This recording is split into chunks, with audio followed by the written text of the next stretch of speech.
I do. I do. It may be more like a dog whistle, though. Nobody will hear it.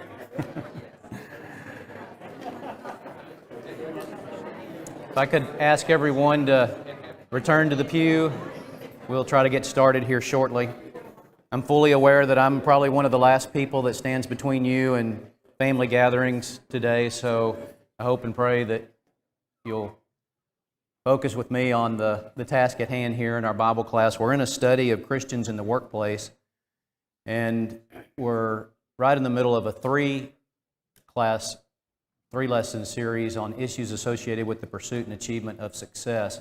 Last week, Alex covered pride and competition, and we'll talk about materialism.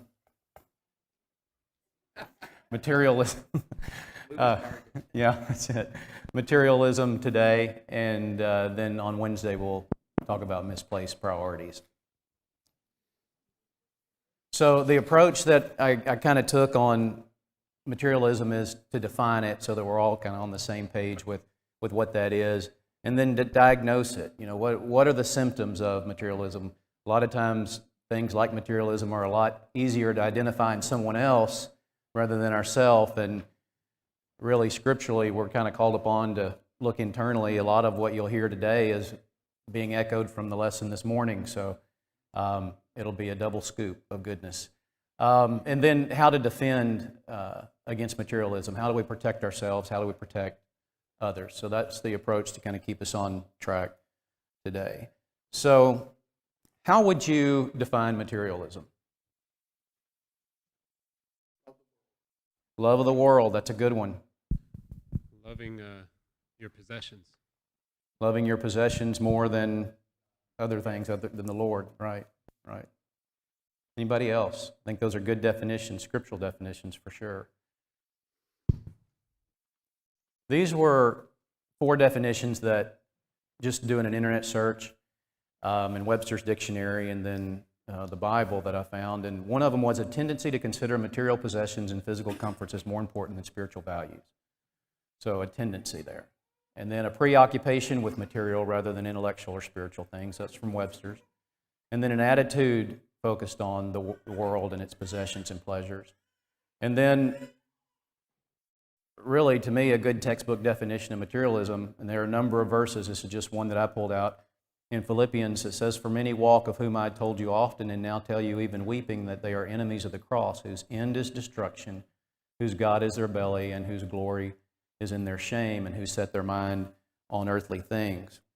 So when you look at that and you look at those underlined words, to me there's almost kind of a gradient of materialism, where one is a tendency, doesn't sound too bad.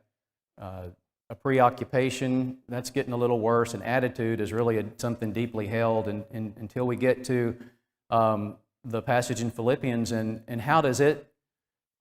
what does it say as a result of materialism? Destruction, yeah, it's a destructive behavior, right? Would anybody disagree with that? Materialism is a destructive behavior. It leads to destruction. So that's how God feels about materialism. Is materialism just about money? Possessions? Yeah. I mean, it may take money to get those things, and that's a driver, but it's not just necessarily centered around money. It could be social status. You know, it could be just trying to be included and be part of something. Worldly fun. It could be a number of things. I came across this quote by John Steinbeck, and I thought it was a good one. I thought I'd include it here. It says, "A strange species we are. We can stand anything that God and nature can throw at us, save only plenty. If I wanted to destroy a nation, I'd give it too much. I'd have it on its knees, miserable, greedy, sick." So, you know, this is kind of really a perfect description of where society is today, maybe always, but, you know, particularly today. We're just bombarded with materialism all over the place, and the workplace is no different. So we had these 3 foundational lessons early on, and it was God's viewpoint of work, our viewpoint of work, and the viewpoint of others. And then we had these definitions of materialism which includes some of the things that were mentioned here just recently.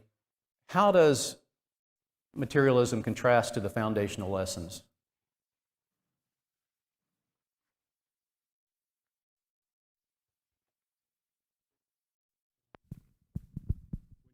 Well, before I comment, when you say foundational lessons, what specifically? Well, those three lessons. We had the lesson on God's viewpoint of work, that it would provide for our families, not be a burden to others if we have enough to share to do it. Our viewpoint of work, to where we're working for the Lord, working heartily, sincere, and obedient, not eye servicers, men pleasers. And then the viewpoint of others, just setting a good example to our coworkers. So we have these definitions of materialism. Are they in agreement, or do they contrast? Yeah, they're in agreement. When I heard you say foundational, I think this ties in. Kind of spoiler alert for the Ten Commandments class coming up. The final 10 commandment is "Thou shalt not covet," and it almost seems seemingly anticlimactic. You get this like, love the Lord God with all your heart, soul, and mind. Thou shalt not murder. Thou shalt not steal. And then it gets to "Thou shalt not covet," and it spends time talking about that, and it says your neighbor's house, your neighbor's wife, and then it gets down to like your neighbor's donkey, which seems almost absurd. That's the anticlimactic point. But the idea here is it's not anticlimactic. It's actually the summation of all things, "Thou shalt not covet." That being that we should seek the Lord so wholly with our heart and be at peace that He has provided us everything we need in every single way, and He will take care of us. That we need nothing on this earth more than that which He has given us. And so anything we pursue is done with a righteous intent to help others or to further His kingdom or His will, which is a righteous reason to work hard for your family and for others and that sort of thing. So it ties in perfectly with the most foundational root of God's plan for us as His people. Yeah, no, that's a great comment. I mean, really on the left up there, that's left up there is really kind of putting others first, and then on the right, it's putting you first, basically. With tying in with what you said, the passage that says, "Do you not know that the Lord knows you need these things, that you're worrying about your food, your clothing, your shelter?" Yes? To maybe perhaps expound upon what Dave said, God put us in this world to work. He even gave work before the first sin. And it's just that after the sin, our work is impeded by various travails. And we know that the more we work, the more we profit. And then that's when we start wanting to love the world and things of the world to which we're warned against. And so the one verse I could think of that we need to keep in mind and balance is, what would a man profit if he were to gain the whole world but lose his own soul? And that's sort of the overarching principle, theological or scriptural principle, as we're working. And you can, by the way, you can take a look at all of the various parables. We're but stewards. Be a good steward over that which actually belongs to God, and don't try to accumulate for yourself unnecessarily. Yeah, no, good comment. Absolutely agree with that. There is so much material on materialism in the Bible. It's really hard to kind of focus it down. They all point to the same thing, but there's just lots of examples, parables, and so forth that deal with materialism that are great guidance for us in the Bible. So I picked out a few passages, Matthew chapter 6, verses 19 through 21, and then I have a question there, what are the two types of investments that we can make? So let's just read that. "Do not lay up for yourselves treasures on earth where moth and rust destroy and where thieves break in and steal, but lay up for yourselves treasures in heaven, where neither moth nor rust destroys and where thieves do not break in and steal. For where your treasure is, there your heart will be also." So what are the two types of investments that we can make according to that passage?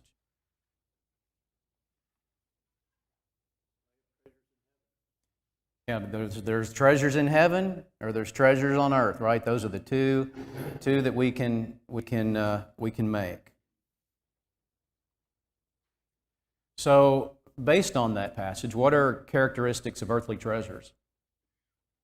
They don't last. That's definitely one. They deteriorate, they rust, they destroy. I've got an old pickup truck, and I love that pickup truck, but it's just a continual job trying to keep it from rusting out. And every time I look at that truck, I think of that passage up there. It's just like, it's not going to last. It was my first vehicle. It means a lot to me, but it's just not gonna last. They will take it. That's another good point. As some people know, yeah, more than others, yes.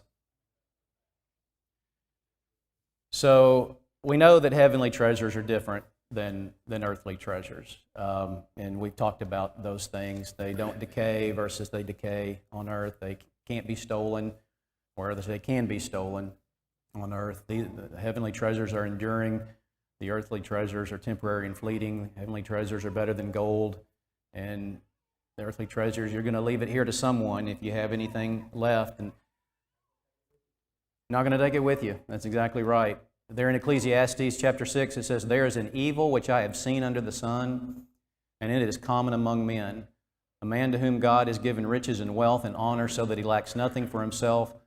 Of all he desires, yet God does not give him the power to eat of it, but a foreigner comes in and consumes it. This is vanity, and it is an evil affliction." So, lots of times if you have a lot of stuff, you're working so hard to get it, you don't have time to enjoy it, and you're going to end up leaving that to somebody else. And that's what I take from that. There's a certain amount that we need, and there's a certain amount that we don't need. So how can you tell if you're kind of in the diagnosis phase of this? How can you tell if you're laying up treasures in heaven?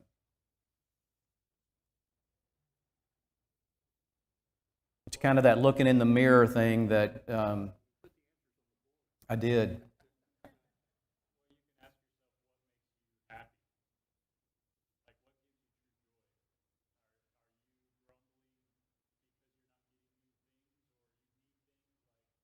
Or do you find true joy in just that which you already have? Yeah, it goes back to what's the contrast between the three foundational lessons. Are you working for yourself, or are you working for the Lord?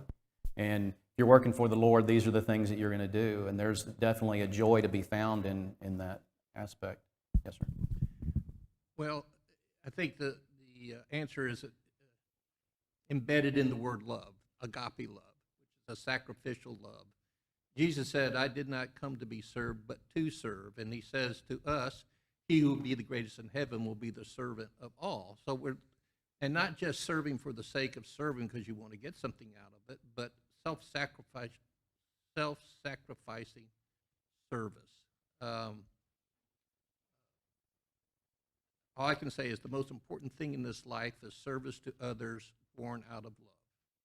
Absolutely. I mean, when you look at, I think Mike Ryan was the one that said it, that being a Christian is about service. That's what Jesus was about, service. And so absolutely, I kind of, I looked back when I was preparing this, and I asked myself, what have you denied yourself, in your life at work? I think there are things that we kind of take for granted that we've denied ourselves, because there are things that we don't do and places we won't go, and on certain days, we wouldn't be at a sporting event on Sunday morning. And so there are things like that we deny ourselves that are classified as materialism. But really the big things: have you ever turned down a promotion because it impacted your faith, or would impact your family's faith? So definitely questions to ask ourselves. And speaking of love, in 1 John chapter 2, 15 through 17, "Do not love the world or the things in the world. If anyone loves the world, the love of the Father is not in him. For all that is in the world, the lust of the flesh, the lust of the eyes, and the pride of life, is not of the Father, but is of the world." So there's two types of love mentioned there, and that first love is more of a sensual love. It's a doting love. We don't use that term much, doting, but I think people know what we mean when we talk about doting over something. And the second love there, the love of the Father, that's more of a benevolent type love. So just looking at love in those two passages have two different meanings. So if you're looking at a relationship, what makes a relationship successful between, let's just say, a husband and a wife?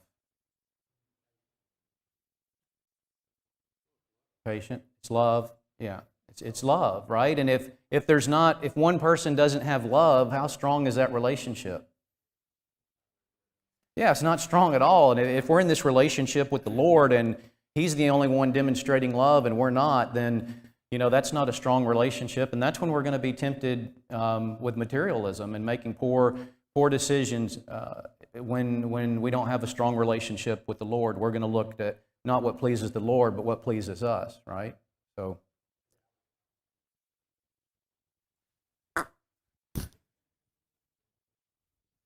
Going back to the previous slide and looking at this, with Steve's lesson this morning, are we a peacemaker? Are we bearing one another's burdens from the scriptures that he's quoted?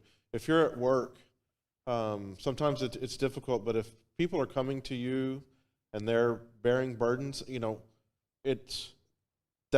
should look at ourselves as we're obviously letting our light, not obviously, we are potentially letting our light shine appropriately, that people are coming to us at work and going, hey, can you help me out?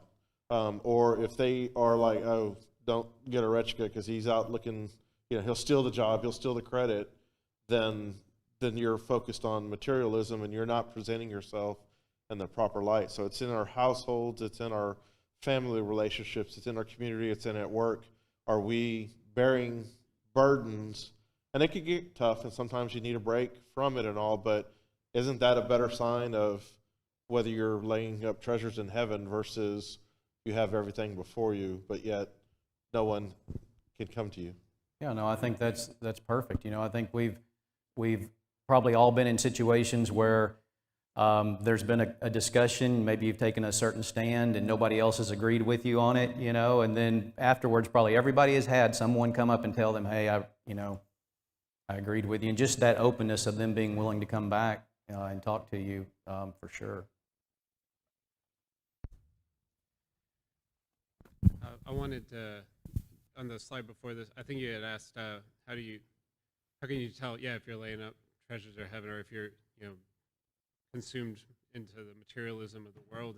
And I was just thinking, in my own experience and based on the scripture that we had read, that Philippians 3:19, where it talks about that their end is destruction and their God is their belly, but their minds are set on earthly things. Like, I think that's the big kind of litmus test for me a lot of times. Is like where is my head? Am I constantly obsessed with things and how much I have and what I need, getting more, or am I not so concerned about that? I've been through a lot of different kind of financial situations and find myself now, like trusting that God will provide, and not, as long as I manage. Obviously, we need to manage what we have, be good stewards of that, but there's going beyond that and kind of, just getting obsessive with trying to make more money or save more money and all that kind of stuff. I feel like that it's easy to fall into that, and to justify it like, well, I'm just trying to provide, but it's like, well, most of us in here, we have we live in this country. There's so much, we have an abundance, God is providing, and so it's, where's your head? Are you constantly thinking about that? Are you looking for good works? Are you not so concerned with how much money you have or how many things you have and seeking after that? Yeah, I think that's great. The obsession with success, and we're going to talk a little bit about that if we get to it, but that's a great point. It's how far, are you willing to go with your success? Do you let it turn into a obsession like that? That's a great point. Yes. I think it goes back to what he was saying about the trust. It's the trust. It's not the things itself. This is something I've thought about a lot. That because you do see people that are very poor but very materialistic, and you do also the opposite of that. You do see people that are very wealthy but are not materialistic. And I think it goes back to where you're putting your trust. Are you putting your trust and your security in the fact that you have these storehouses of all of these treasures? Is that where you feel secure in the world because you have that. Yeah, I like that. I think it's a great point. You know, it's materialism is an equal opportunity offender, for sure. And I want to act like we were poor growing up because we weren't, but we were taught to work for what we had. We weren't given a lot of extra things, which was good. And I remember when I got my first real job and I got that first paycheck, that was, before direct deposit, and they gave you your check. And I remember, excuse me, I remember taking that check, almost holding it with two hands and walking across the street to the bank to open up a bank account because I finally had enough money to justify that. And I remember that being the most money that I had ever had in one place at one time. And it's for people that are in school and just starting out, I mean, that's a big temptation to have. It wasn't a lot of money looking back on it, but it was the most I'd ever had. And there are thoughts that go through your head. What should I do with this money? I'm going to get this, in the next 2 weeks again. What am I going to do with this money? So definitely can hit you, whether you don't have a lot, whether you have a lot. Doesn't really matter about your income level. Anybody else? Rick. Yeah, one other thought. Paul tells Timothy that godliness with contentment is great gain. And he goes on to say that having food and clothing, we should be content. And so when we find ourselves getting a little bit itchy that we don't have enough and we don't find ourselves content, maybe that's the sign that our heart is going somewhere it shouldn't be going. Of course, we've got the example of Paul that said he found in whatever state he found himself to be content. That's because his focus was on serving the Lord. So it's just a little warning signs that, we've got food, we've got clothing, we have what we need, but when we start desiring these other things and letting that take over, that's where we're going to go down a bad path, and our heart is going to be somewhere else. Be content wherein you're blessed, and I appreciate y'all bringing up these passages. Those are right on track, and those point directly to the topic today. There is no doubt that there were times when he had plenty, so he was in that situation, and there were times when he didn't, and he was content in those situations. And almost look at what a lot of these people went through in the Bible, and they're just they're men and they're women, but they're almost superheroes. I feel like in the Bible we're given these extremes so that we can't say, well, our situation is worse than Job. Not many of us could say that, if any of us could say that. Nor can any of us say we're as rich as David was being a king. So, point taken. Good point.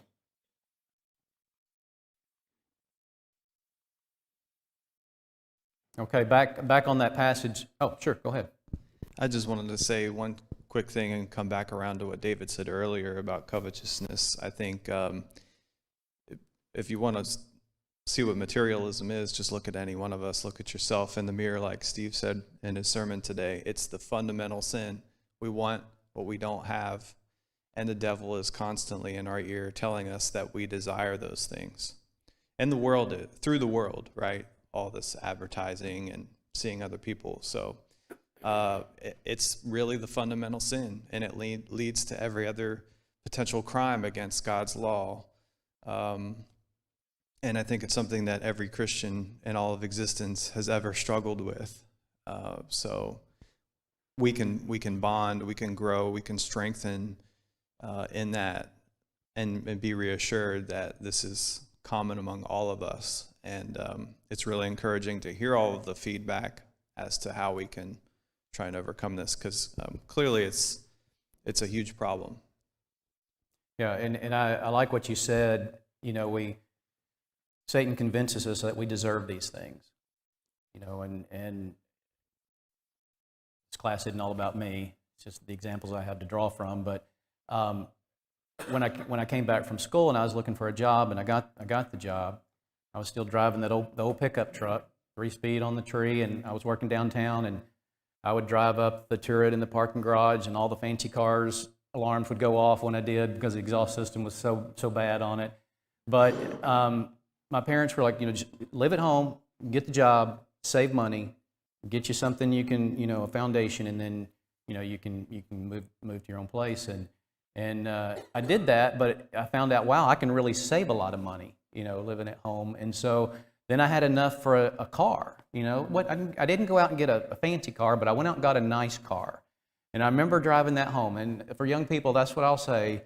you know, when I messed up was when I came home driving a better car than my parents. And that's when it was like, okay, you're ready. You're ready to be out on your own. Yeah. And so when I got out on my own, I had to immediately go trade that car in for the cheapest vehicle I could find. So it came back to haunt me.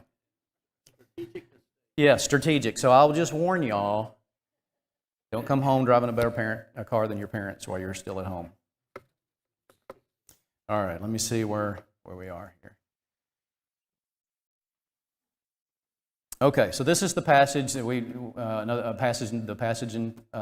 passage in Philippians where it's talking about their God being their belly and who glory in their shame.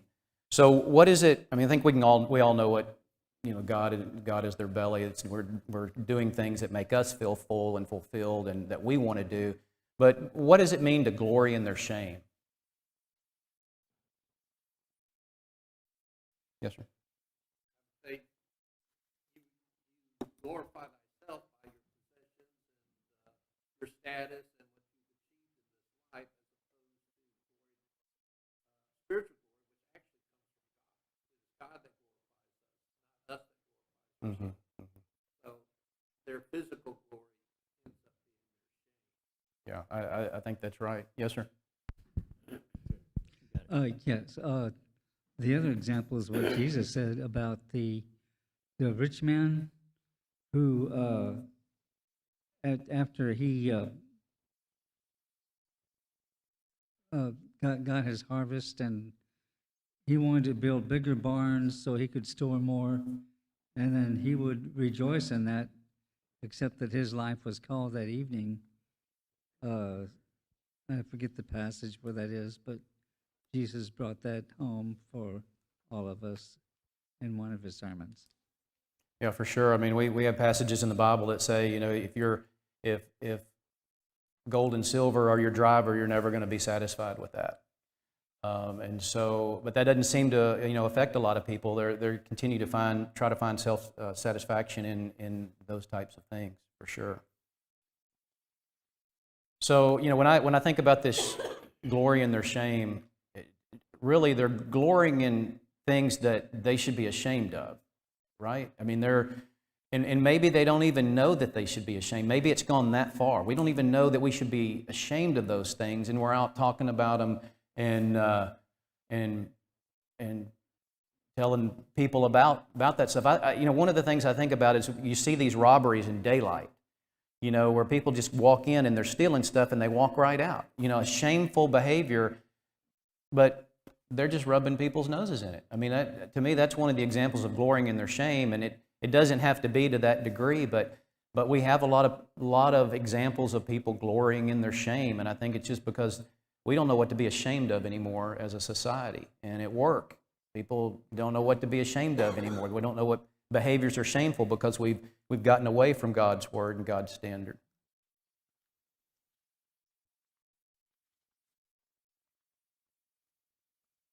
Okay, so how might materialism manifest itself in the workplace or school?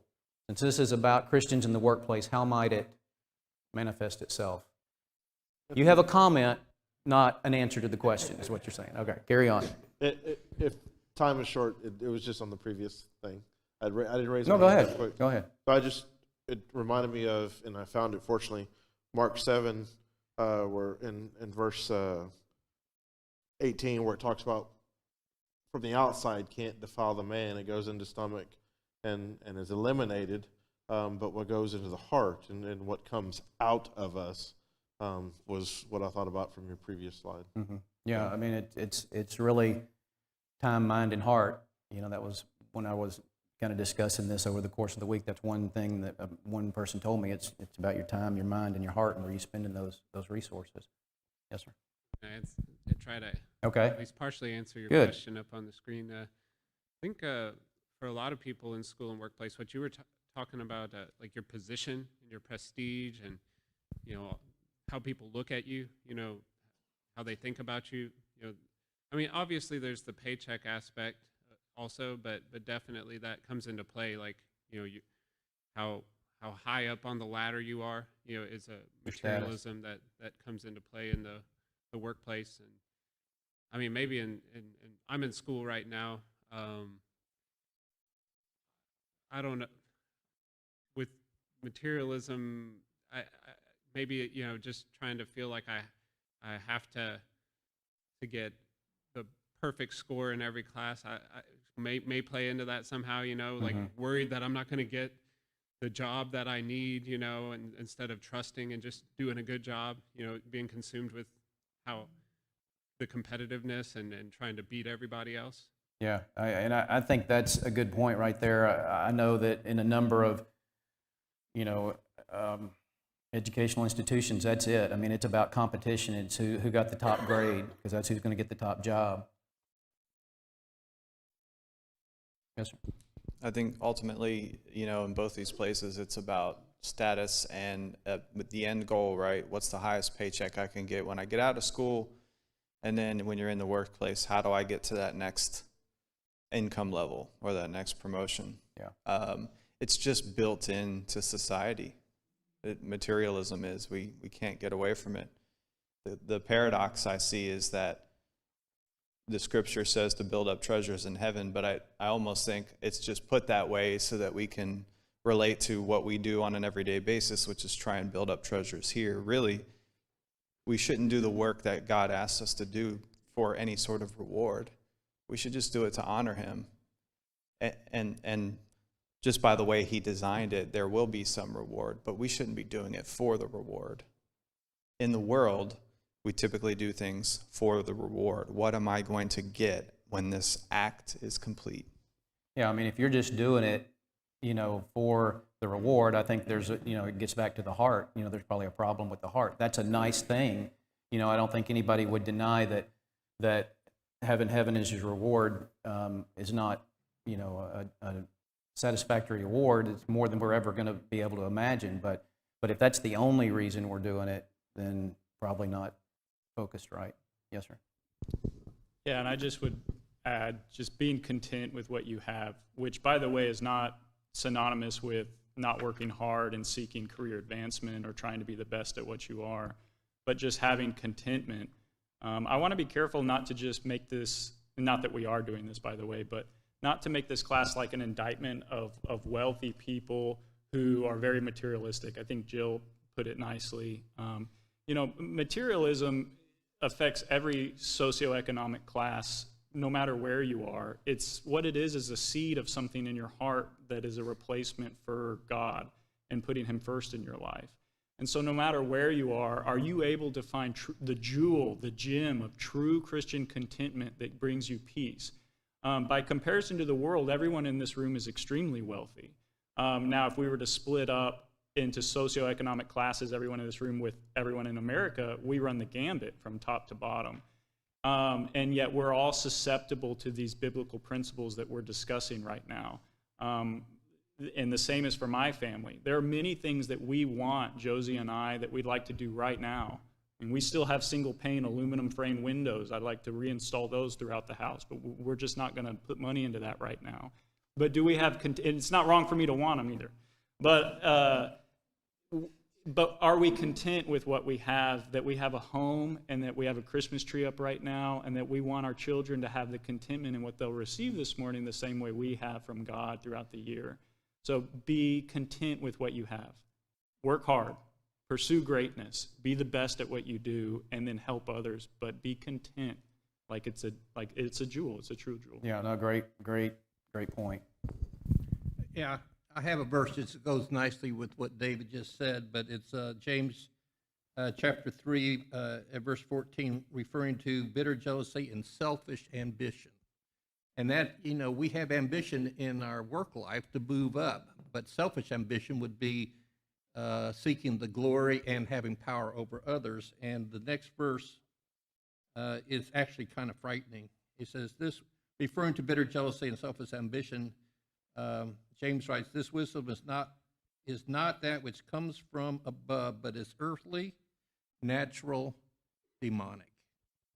That's frightening. Yeah, that is, and it's right on track.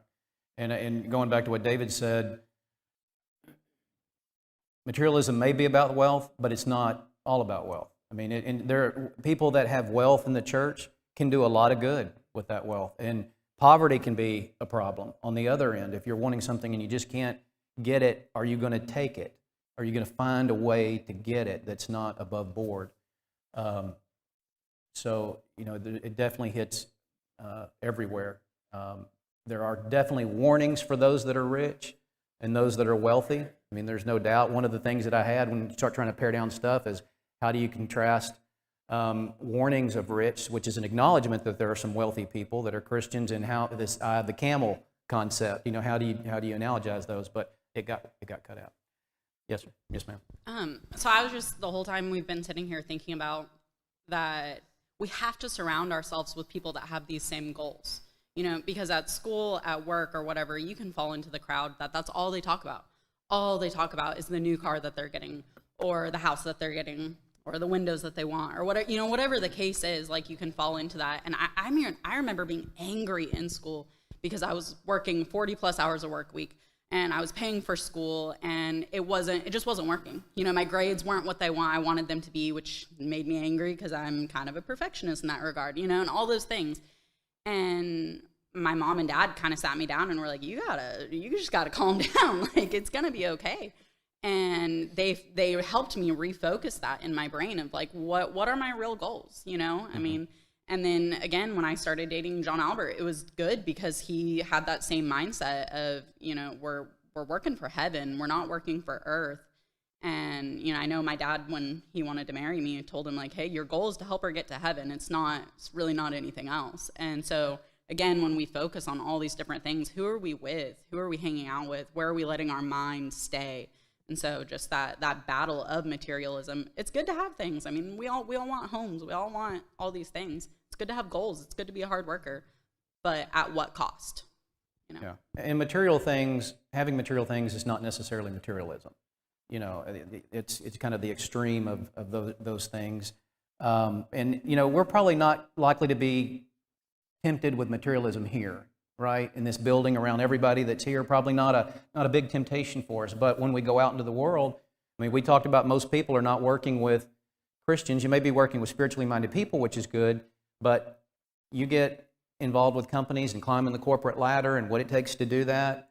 I remember on my first job I was talking about was oil and gas, and they took me into the executive dining room and into the executive fitness center, and it was well communicated that was not for me, but that could be mine at some point if I did the right thing. So it's out there. Yes. Yeah, I just wanted to say that Scripture is pretty clear that having wealth is not a sin. It's the love of money that brings sinfulness. And we know that Abraham was wealthy, King David was wealthy, Joseph of Arimathea was wealthy. But just look to the parable, the men and the talents, the 5-talent man, the 3-talent man, the 1-talent man. All that we have, whether it be wealth or talent or looks or strength, comes from God. It's just how we use it. What do you use your wealth for, as opposed to seeking wealth for wealth's sake? Mm-hmm. Yeah, I mean, it's okay to have a good car and a good house, but when it comes to, I need to have the best car and I need to have the best house of the people in my department or in my company or wherever you are, then then that's when it becomes a problem. Yes, sir. I agree with what everybody's saying here. I would just throw this out there just to play the devil's advocate. If Jesus came to you and asked you to give it all up and follow him, would you do that? When we talk about it's okay to be material for certain things, and I certainly don't disagree with that, because we have responsibilities to provide for our families, and they need a home, and they need economic stability, and jobs provide that. So naturally, we're going to gravitate towards collecting money and having a home for safety, right, to have that security. But if Jesus comes to you tomorrow and asks you to get rid of all of that and just grab your family and start following him, walking the path he walks, can you say that you'll be willing to do that? And I think most of us in here would hesitate. And not to say that we need to be the guy that does that, but maybe if Jesus asked that of us, we should. And if our heart is not willing to give up these things, if Jesus comes and asks us to, then maybe our heart is in the wrong place. But mentally, shouldn't we be asking ourselves that question? I mean, when I'm thinking about a bigger purchase or a promotion, shouldn't I be asking myself that? You know, is this taking me away from the Lord, or is it drawing me closer to the Lord? Can I do more for the Lord, you know, with this promotion or this increase in money? And it's not, oh, I need this fancy car because then I can give people rides to church. And if it's a Ferrari, I can give them faster rides and I can get more people there. You know, it's not about that, but it's, you know, we should be asking our questions, those kind of questions to ourselves. Is this going to keep me from following the Lord? Point well taken. How am I doing on time? 10 minutes? 10 minutes. Excellent. Okay. 10 minutes or 5 minutes? Because that's a big deal.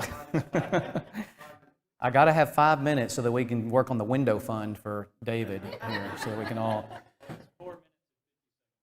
Okay. All right. Well, let's just keep going. So this was a Harvard Business Review article that I thought was interesting because, you know, we can kind of get into comparing ourselves to other people, and it says no matter how successful we are and how many goals we achieve, this trap causes us to recalibrate our accomplishments and rest. That's a misquote there. Let's see. And reset, not just rest the bar. Reset the bar for how we define success. What we've done in the past doesn't matter. Real success or achievement requires something more: a title we've never held, a task we've never done, a company we've never worked for. The process of comparing requires us to keep making our target more difficult to hit, and if we manage to hit this difficult target, we simply create an even more difficult one at which to aim. And that, to me, is just how you get caught up in the world, in the workplace, with a job, is that once you achieve it, I can do more. Once I get to that level, I can do even more. And a lot of times what comes with that are increases in pay, compensation packages, and it just keeps going. And that's the destructive behavior that we read about in Philippians, is that continual behavior like that. All right, so we'll just go through this. How can you tell, you know, what's the prescription for the prevention or treatment of materialism? It's a lot of what we heard in the lesson this morning. We just have to be willing to look ourselves in the face in the mirror, evaluate it, balance that spiritual checkbook. I mean, it's, what have I done, you know, as far as putting money away on this earth, but what have I also done in putting treasures up in heaven? Where am I spending those resources that I have, my time, my mind, my heart? And again, just comments that were made in class: content we're in, we're blessed. Are we rich in good works? Are we ready to give, willing to share and help others? You know, are we stingy with those things? Realization that we can't take it with us. And knowing that we'll never be satisfied with material things. They're in Ecclesiastes. And then not forsaking the assembling of ourselves together. If you've got a job that you know going in is going to pull you away from your attendance, or if you get into a job, probably even a more difficult situation, you're in a job and that job changes to a degree where you have to be gone all the time. There's decisions that you have to make. Am I going to pick up my cross and am I going to follow Christ? These are questions you need to be asking. Are we willing to accept losses in pay and promotions, assignments, recognition? And this is one where I struggle. I sit and I try to think, okay, did you ever pass any of those things up? And I might be able to squeeze one into that, but those weren't questions I don't think I was asking myself at the time when those were being made, when those offers were being made. Anybody else have any comments? Yes, sir? For many of us, many of us have families. You know, you have a wife and kids, and I think another thing that I know I need to be mindful of is work preventing me from not only being here to worship God, but preventing me from spending the time I should be doing what I need to do with my family. You know, am I home enough? Am I invested enough at home? Or, you know, because as you get promoted, you were talking about more responsibilities and things like that. You know, many people just get sucked into they live at work. You know, almost, you know, and then they feel their relationships with their families suffer. And so it's just another important part of what you need to be thinking about if you are a parent or a husband or a wife, you know, is that making sure that you're doing what you should be for your family also. Yeah, that's a great comment. You know, we have roles, and you know, women in the workplace, men in the workplace. We have roles as men. We have roles as women. And if materialism or the job gets into the way of us doing that role, performing that function, then we need to think about making a decision and bringing work home with you mentally and emotionally. You feel like you've been drinking out of a fire hose all day, and then your family's there with a garden sprayer of lemonade, and they're trying to get your attention, you know, and you can't taste it, you can't see it, you can't acknowledge it. When those are the people that deserve your time and attention when you get home, and that role that you play as a father, as a husband, as a wife, and as a mother. Okay, I guess we're going to stick a fork in it right there as the doors open up, and next week we'll be or I guess on Wednesday we'll be talking about misplaced priorities. So, thank you.